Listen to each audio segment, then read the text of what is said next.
আপনারা পাট, যে পাট চাষ হয়, যে পাট দিয়ে চট, দড়ি, বিভিন্ন জিনিস তৈরি হয়, সেগুলো কোনোদিন ধোয়া অবস্থায় দেখেছেন?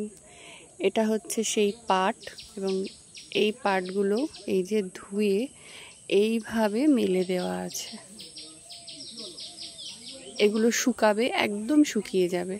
এখন যে দেখতে পাচ্ছেন এরকম জট মতো হয়ে আছে একসাথে, এরকম থাকবে না, এটা একদম একটা একটা হয়ে যাবে।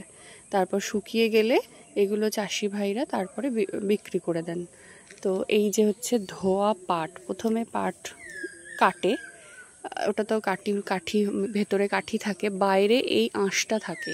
তারপর একটা একটা কাঠি থেকে এই আঁশগুলোকে বের করে তারপর এইভাবে মেলে দেয়। মেলে দেওয়ার পর 13টা বা 11টা এই শলা বলে, এই মানে এক গোছাকে নিয়ে, 13টা গোছাকে নিয়ে বা 11টা গোছাকে নিয়ে একটা একটা পাটের আঁটি বাঁধে।